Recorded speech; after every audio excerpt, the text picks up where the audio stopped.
Hello everyone, welcome to today's session. In previous session we were discussing about different Unix file APIs like create, read, write, fcntl, lseek, etc. In today's session also we will discuss some more Unix file APIs. Let us discuss about the link API. Okay, so the link API, it is used to create a new link to an existing file. So it is used to create a new link to an existing file. So this API increases the hard link count of a file. So we have already discussed about the hard links and then symbolic links in the previous sessions. Actually hard links and symbolic links are nothing but the path name given to a file. It's a new path name or a new link, reference link given to an existing file. So the difference between hard link and symbolic link is, in case of hard link, inode will be same even for the new referencing file. In case of symbolic link, inode will be different. Okay, inode number we have already discussed in the previous session. It's a unique number, okay, that is used to identify the file. So here this API increases the hard link count of a file. Okay, so this is the prototype. Ash include unistd.h and then the return type is int, the name of the API, and then 2 arguments. This API has the return type integer, so the possible return values are 0 or -1. So the return values might be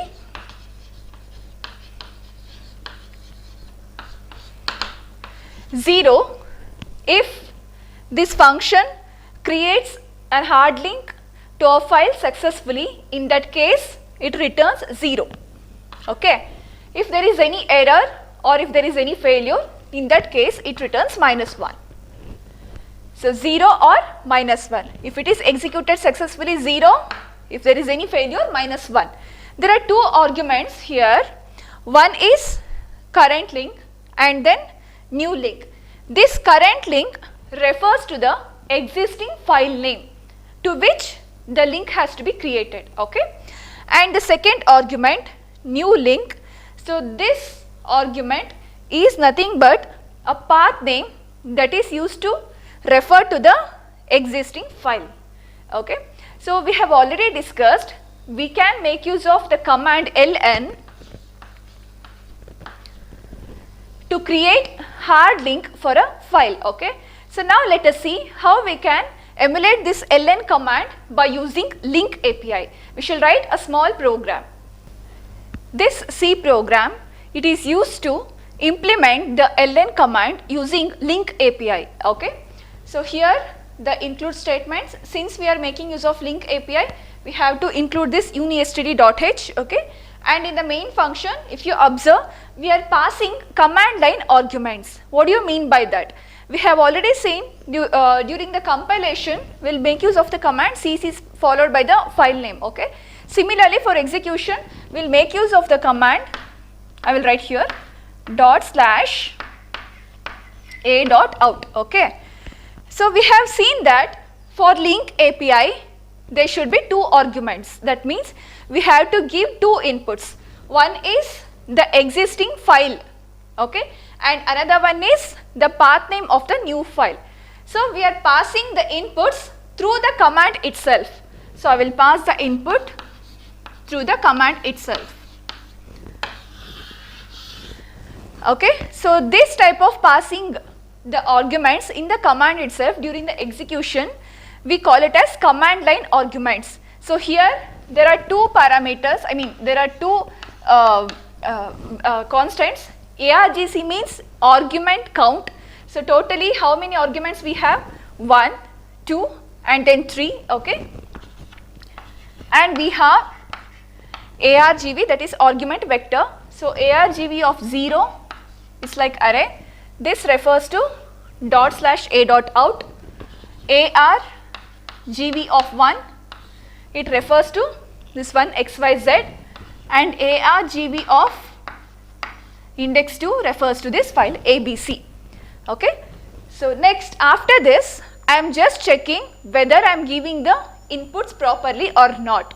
So for that case I am just checking argument count not equal to 3.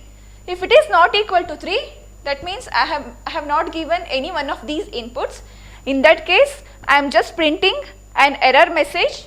So, C error usage ARGV of 0, okay, and then return 0, that is program will be terminated if the input is not given properly, okay. Otherwise, if the input is given properly, then it will not, control will not enter here. So, next block of statement will be executed. So, that is if, so forget about if as of now. So, what is happening here? Link, I am calling the link API. So, link ARGV of 1, so that means XYZ comma ABC. So, XYZ ABC. So, this function will create the link ABC to the existing file XYZ, okay. Here XYZ is the existing file and ABC is the new link that is created to this existing file. So, first this will be executed, okay. If there is some error during the execution of this, then it will return -1. Just we are checking the condition here. Let us assume that there is some error during the execution of this link API. So, it returns -1. So, -1 equals -1, condition becomes true. In that case, I am just printing the error message. In module 1, we have already discussed what is this P error. So, this function is used to print the error diagnostic message, okay. So, I am just printing link and then return statement, okay. So, otherwise if it is executed successfully, the return value will be 0.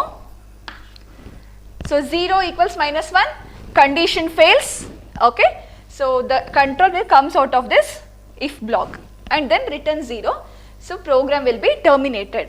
So, anyways, so link API, what it will do? It will create a new link ABC to the existing file XYZ, okay. So, this is nothing but we have implemented the ln command.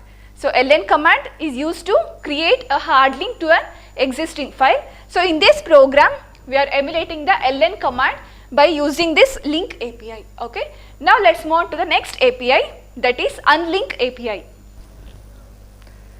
So, unlink API, it is reverse of link API, okay. In link API we will be creating a new link to an existing file. In case of unlink file, this deletes a link to an existing file, okay. Unlink means we are removing the link, okay. So, this decreases the hard link count of that existing file.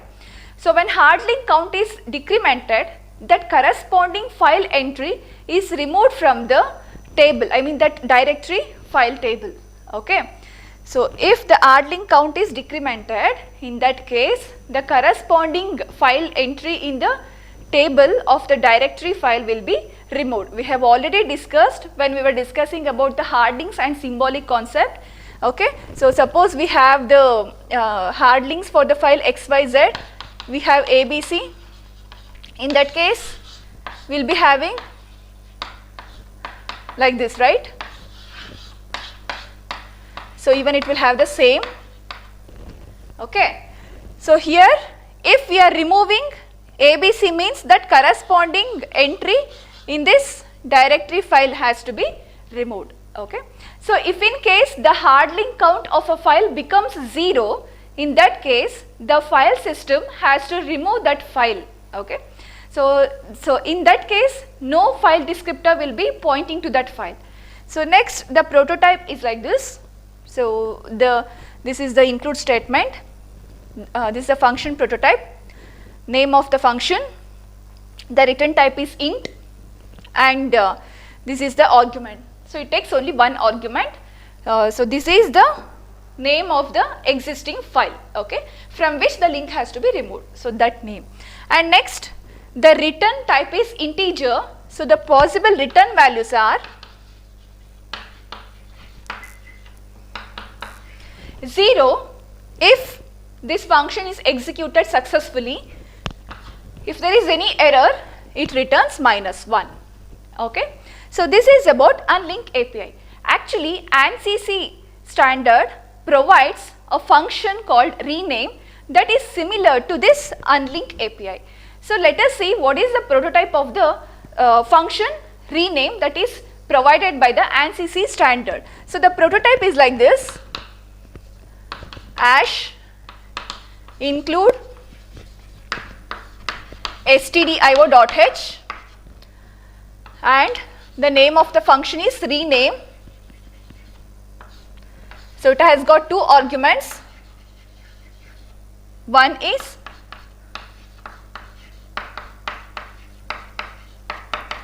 const char star old path name, and another argument is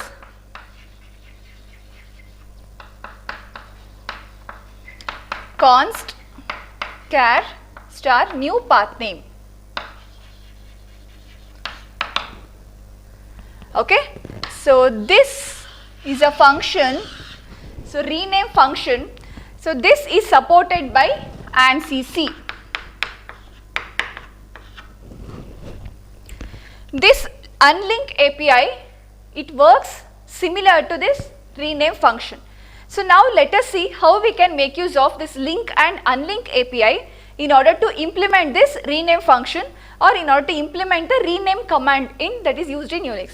So for in Unix, the command mv is used to rename a file. Okay. So now let us see how that can be emulated by implementing the link and unlink API. So this is the program to implement renaming operation in Unix. Okay. So that is something but mv command. We are emulating the command mv. So before getting into this, we'll first understand how this mv command works. Okay. For the mv command, it's nothing but renaming. We are renaming a file. Okay. Let me consider XYZ ABC. Okay. So I want to rename the file XYZ with the new name, that is ABC. Okay. In that case, what will happen? So this will be renamed by ABC. That means a new link will be created for this XYZ, and this older one, that means the XYZ has to be removed. So XYZ has to be removed, and then the file will be changed to ABC now. Okay. So this is how this rename command works in Unix. Okay. Now we have to implement the same operation using this program. So we have include statements.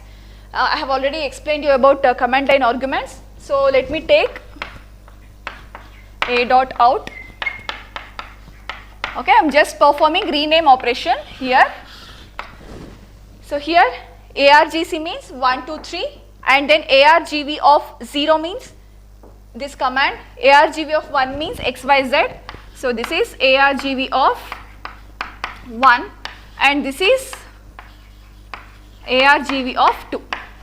Okay. So now in the if statement, I am checking if argument count is not equal to 3. So it is an error, or there is one more condition, string compare. We are making use of string compare, so that's why we are including string.h in the header file. Okay. So string compare argv of 1 comma argv of 2. So 1 comma 2. So why we are checking this condition?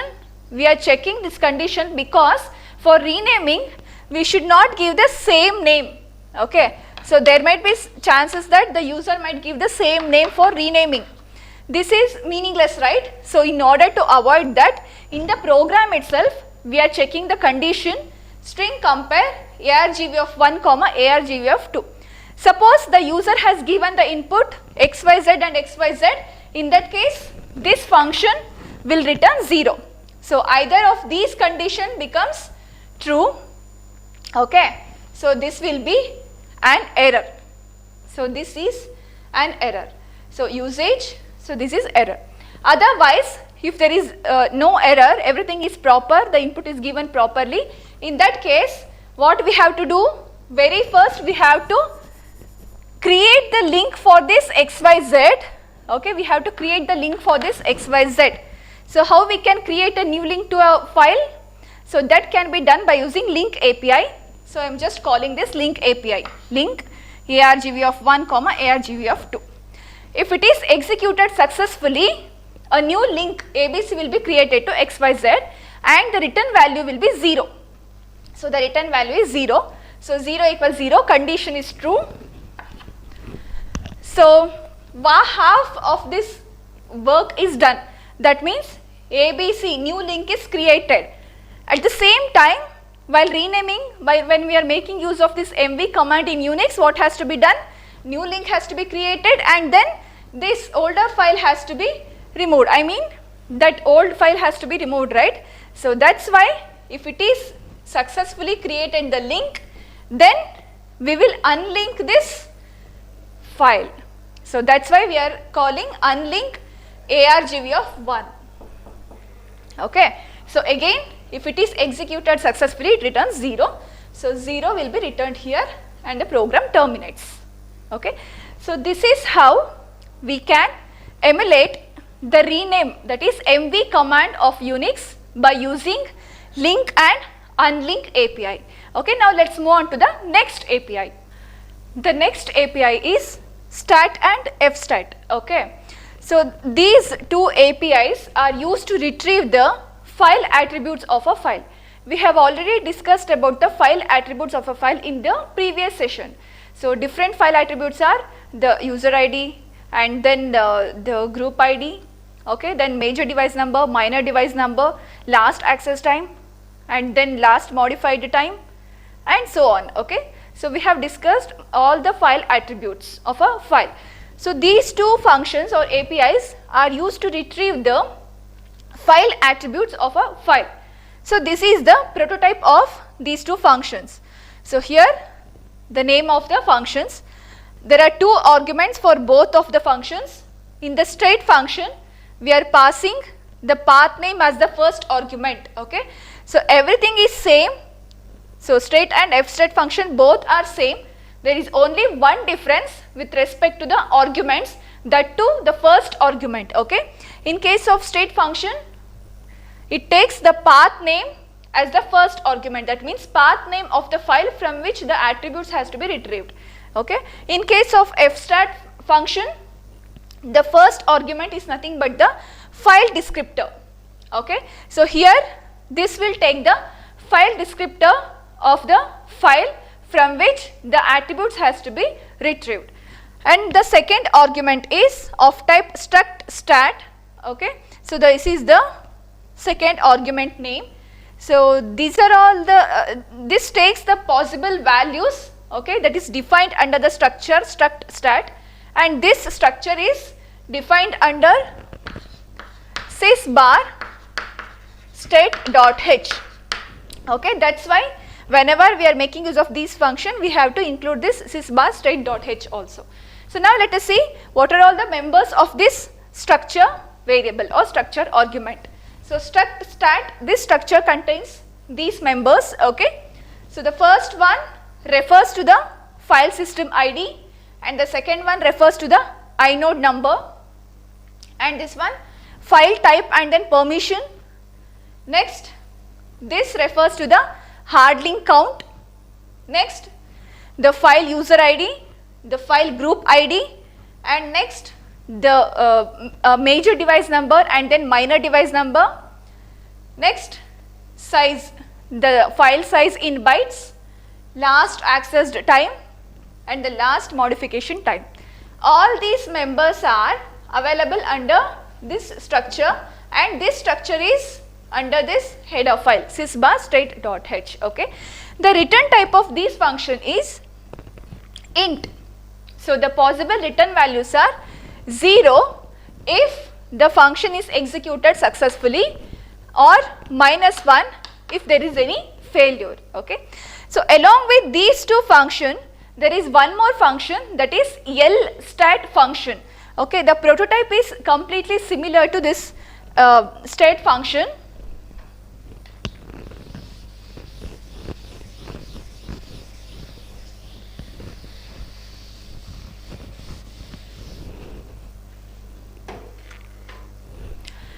So lstat function, the prototype is like this: lstat const char star path name and the second argument is struct stat star stat b.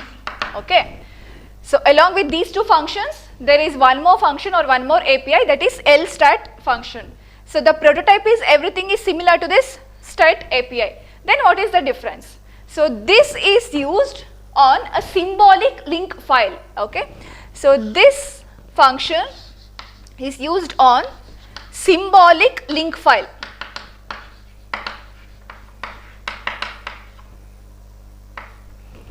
Okay, so that is the only difference between state API and then LStat API. Okay, so in order to check the type of the file, we have different macros. Okay, so let me list out those different macros.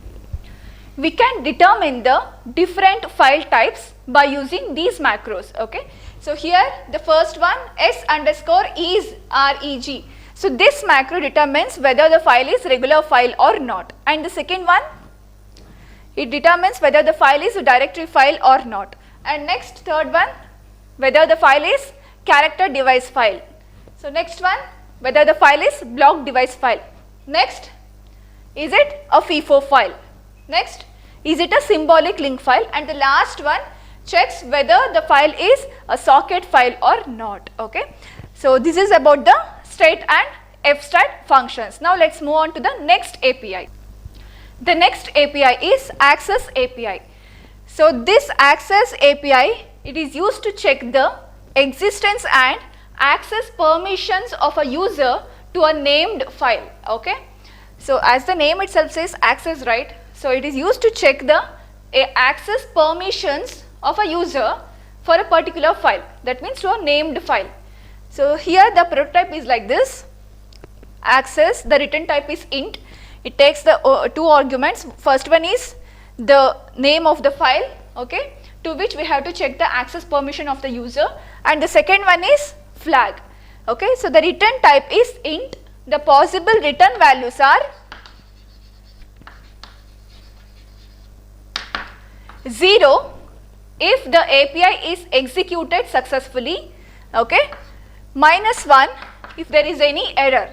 Okay, so here we are clear with the first argument, that is the path name. So this is nothing but the name of the file from which we have to check the access permissions of the user. Okay, then what about the second one? The second one contains the bit flags. Okay, so just to check, there are several bit flags, 4 bit flags. This will check whether the file exists or not, and this one, it will check whether read operation can be done or not. This one, write. So it checks whether the write operation can be done or not, and the last one, whether the execute permission is given or not. That means execute operation can be performed or not. So these are the different flags that can be given as input for this second argument. Anyways, these flags can be combined by using bitwise OR, and we can invoke this access API.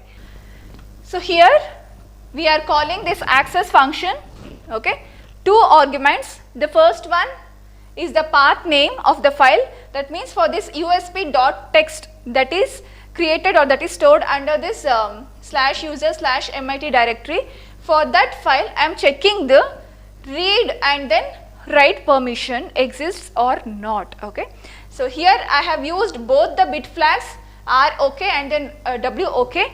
Just I am checking here whether this particular file has the read permission and the write permission for the user. Similarly, we can check whether a file exists or not by using the flag FOK. I have written a small code just to check whether the file exists or not. So here I am taking the file usb.txt. I am just checking whether this usb.txt file exists or not. Okay.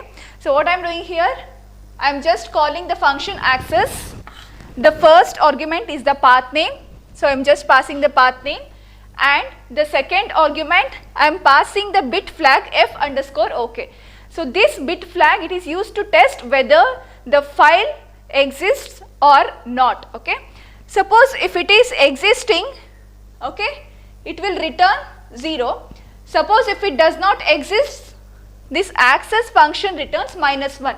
Let us say it does not exist, so access function will return -1. So I am just checking -1 equals -1, the condition becomes true, and I am printing file does not exist. Okay. Similarly, if it is present, if this file is present, in that case this function will be executed successfully and it returns 0. So 0 equals -1, condition becomes false, so it will, program control will enter the else part, and here I am printing file exists. Okay. So this is the importance of access API. Now we will take up the next API. So next we shall discuss about the chmod and then fchmod APIs. So these two APIs are used to change the file access permissions of owner, group and others. Okay, and also it is used to change the set UID, set GID and sticky flags. Okay, so first let us understand about this. So actually in Unix there are different types of users. They are owner, group and others. The owner is the user who creates a file. Okay, and group is, it is the different group of users. We already know that Unix is a multi-user operating system.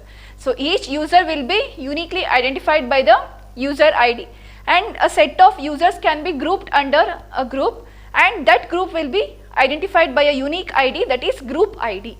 Okay. So these functions are used to change the file access permissions of owner, group and then others. Okay.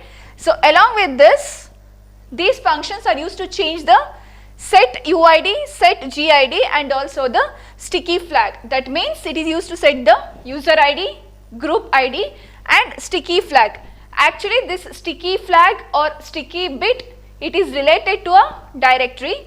If this bit is set, then a file can be removed or modified by the directory owner or the file owner. Okay. So that is the importance of this sticky flags. So I will repeat once again. So this is a bit that is related to directory file.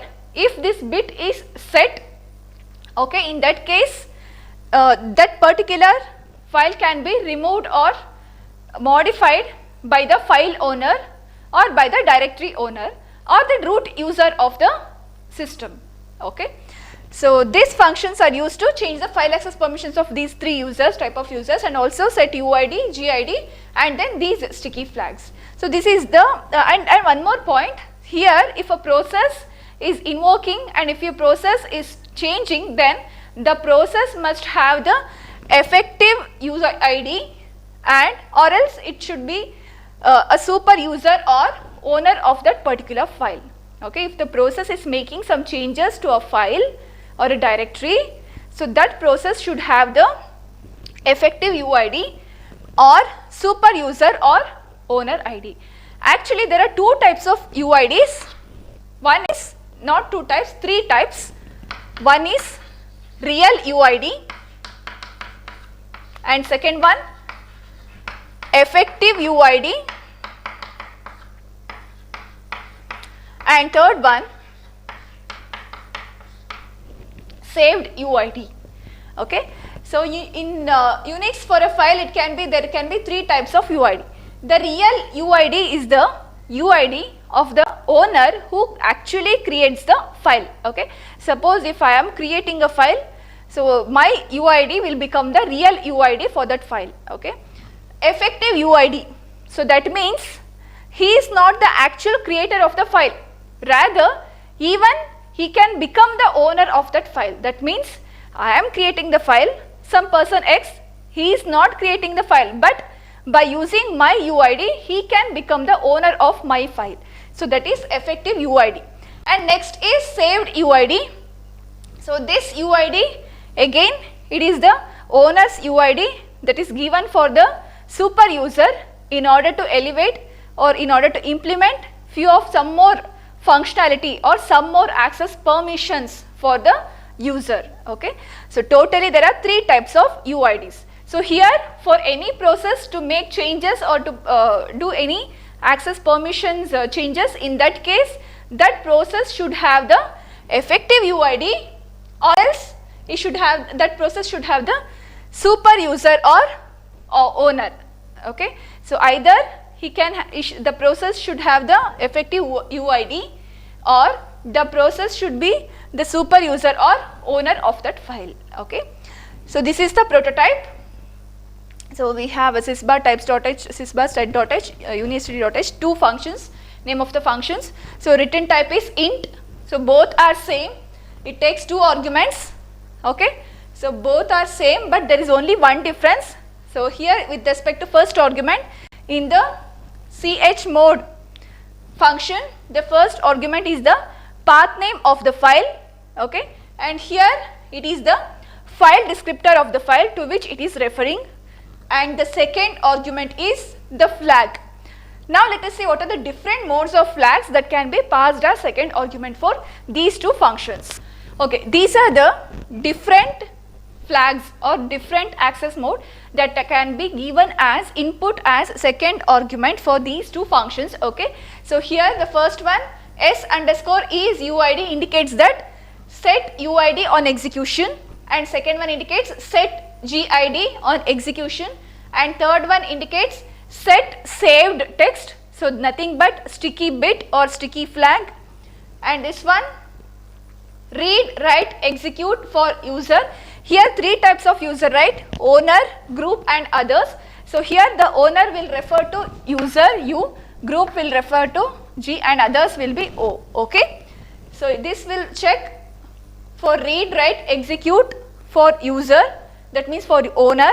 So under that we have three more options, that is IRUSR, that means read operation or read option for the user, write option for the user, execute option for the user. Okay, and similarly read, write, execute for the group, again we have three options, read only option for group, write only option for group, execute only option for group. Okay, and next read, write, execute for others, again three options here, read only for others, write only for others, execute only for others. So in today's class we have discussed the APIs like link API and unlink API. Link API, it is used to create a new link to an existing file. Unlink means it is used to delete an existing link from an existing file. Okay, and then we discussed about state, fstat and lstat. So this function, it is used to retrieve the file attributes of a file. Okay, and then we discussed about the access function. So it is used to check the access permissions of a user to a named file, and then we discussed about this chmod and then fchmod.